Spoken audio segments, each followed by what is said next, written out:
Tapi kalau data kalau sudah tidak digunakan kan mestinya dihancurkan. Tapi kenapa masih bisa bocor? Terus juga penyimpanan data bukannya ada backup, tapi malah datanya bisa dicuri. Ya ini yang menjadi pertanyaan kita semua, Pak. Itu. Jadi itu yang saya sampaikan tadi, kita ada kekurangan di tata kelola. Kita memang akui itu dan itu yang kita laporkan juga. Karena kami diminta untuk apa saja masalah kok bisa terjadi. Itu salah satu yang kita laporkan juga, Pak. Maksudnya, Pak, kalau nggak ada backup sih itu bukan tata kelola sih, Pak. Siap. Kalau alasannya, ini kan kita nggak hitung Surabaya Batam backup kan, karena cuma 2% kan. Ya berarti itu bukan tata kelola, itu kebodohan aja sih, Pak. Iya. Punya data nasional dipadukan seluruh kementerian harusnya, untung katanya ada beberapa kementerian yang belum comply, belum gabung. Masih untung orang Indonesia. Itu malah yang selamat. Yang paling patuh imigrasi saya dengar. Itu yang paling nggak selamat. Intinya jangan lagi bilang tata kelola karena ini bukan masalah tata kelola, Pak. Ini masalah kebodohan. Punya data nasional tidak ada satupun backup berarti kan?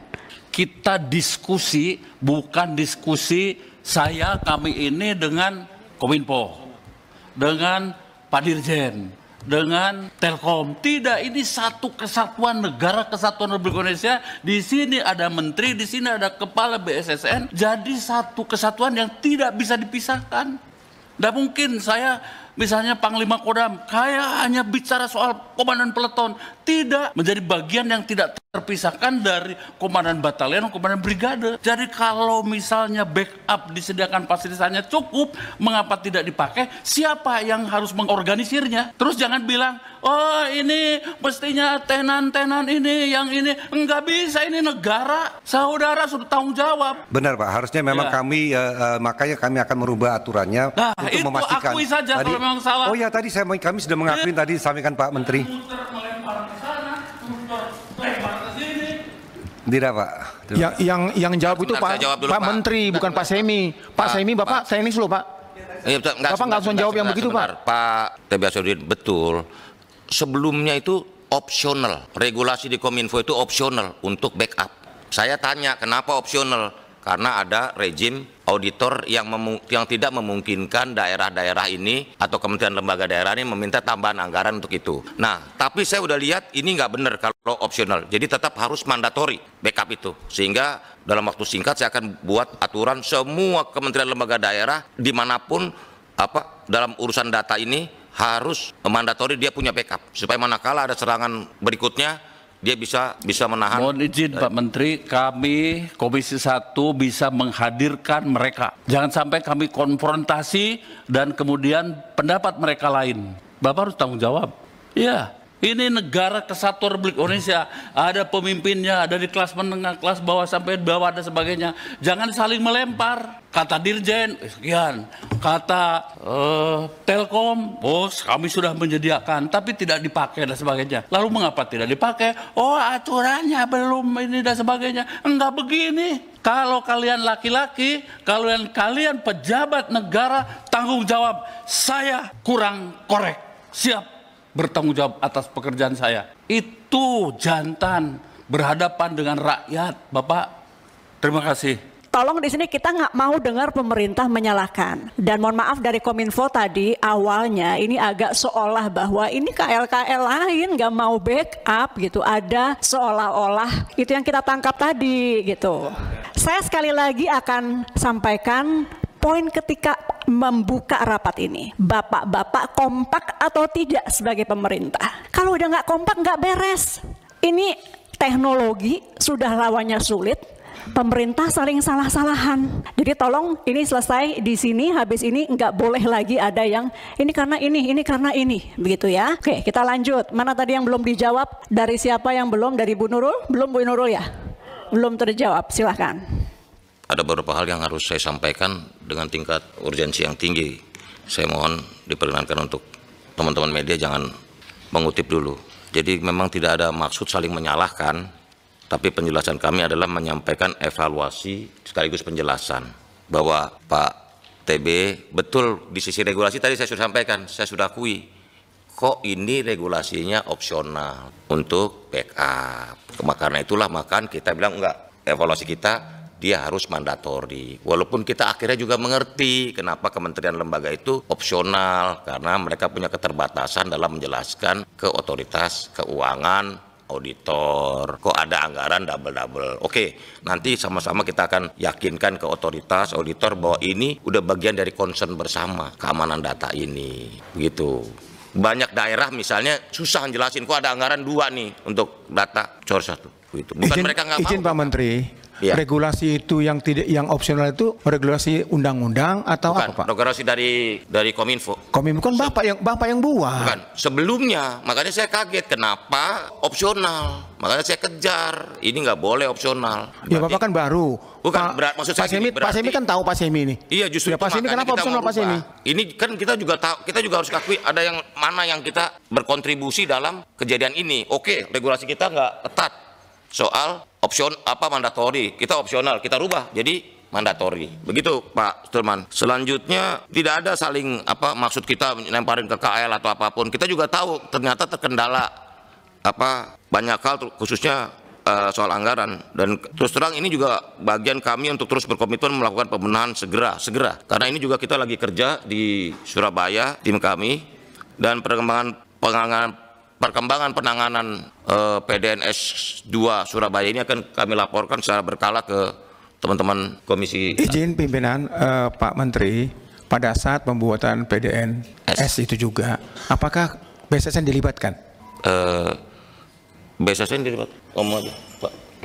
Izin, karena ini kan sudah jadi, namanya juga ibaratnya gudang yang sudah jadi ya. Tidak mulai proses pembangunan. Ya, pertanyaannya Pak, pada saat pembuatan PDSN itu, apakah Kominfo itu, apakah BSSN dilibatkan? Mau jadi nggak jadi terserah, sudah jadi sudah tidak, bukan itu pertanyaannya. Apakah pada saat itu dibentuk BSSN dilibatkan? Pertanyaannya itu. Terima kasih. Assalamualaikum warahmatullahi wabarakatuh. Jumpa lagi dengan saya di Camp TV Channel. Setelah beberapa hari kita libur ya, ini ada berita yang sangat menarik dan sangat panas tentunya di minggu-minggu ini, bahwa Pusat Data Nasional atau PDN diretas oleh hacker. Dan Komisi 1 DPR meradang dalam rapat membahas mengenai peretasan sistem Pusat Data Nasional atau PDN.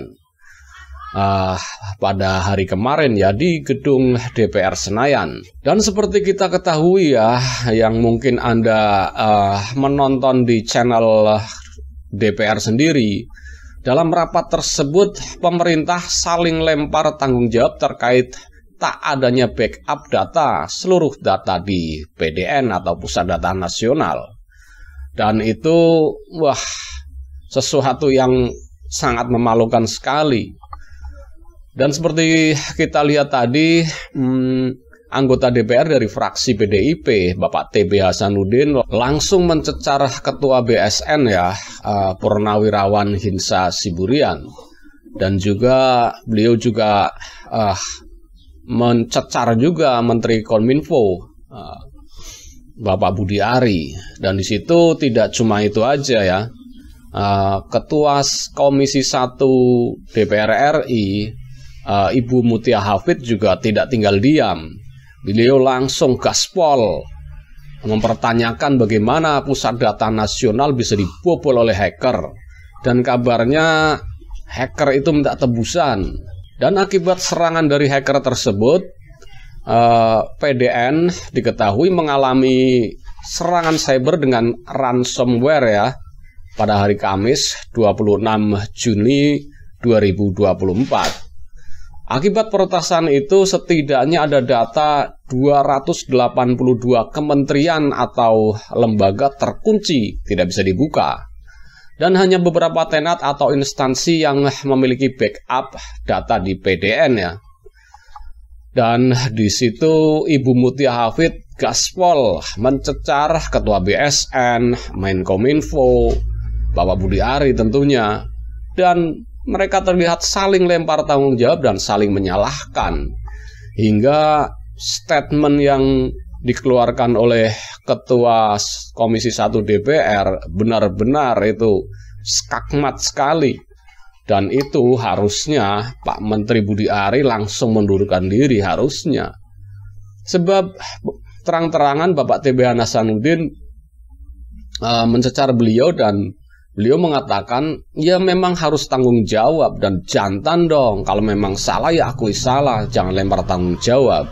Dan di situ dengan terang-terangan Ibu Mutia Hafid menegaskan bahwa persoalan tidak hanya backup data sistem PDN.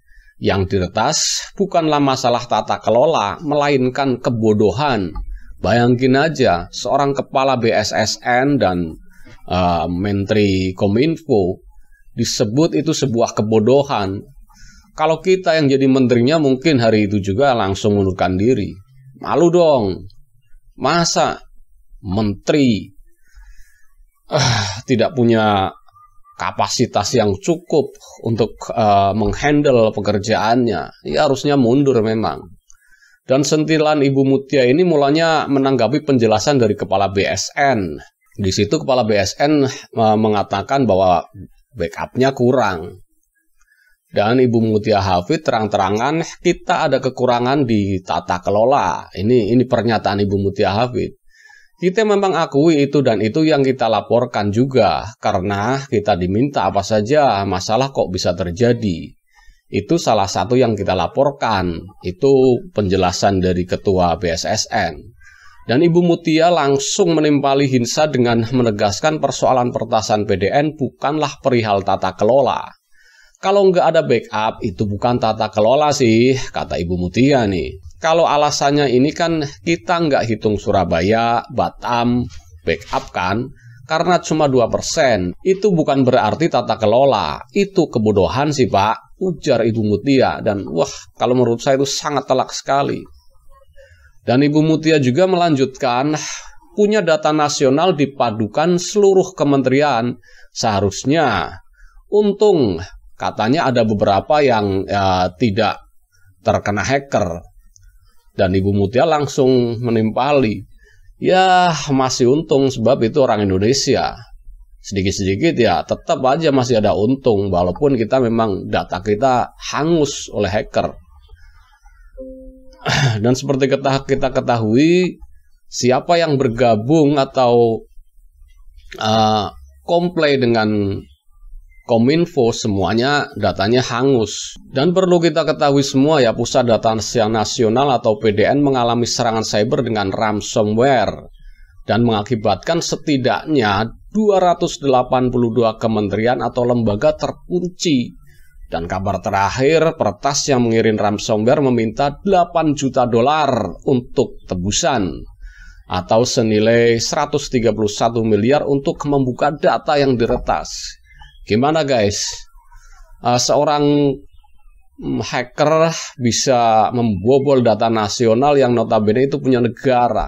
Berarti pertahanan kita ini sangat lemah sekali. Dan langsung minta tebusan lagi seperti di film-film itu. Dan ini terjadi di kehidupan nyata di pemerintahan kita. Mungkin itu saja yang bisa saya share ke Anda sekalian. Bahwa data kita memang dibobol oleh hacker dan minta tebusan. Dan jangan lupa komen, like, dan subscribe. Karena subscribe akan mendapat bonus tontonan video terbaru dari Kem TV. Oke, tetap semangat dan komen yang bagus. Salam waras.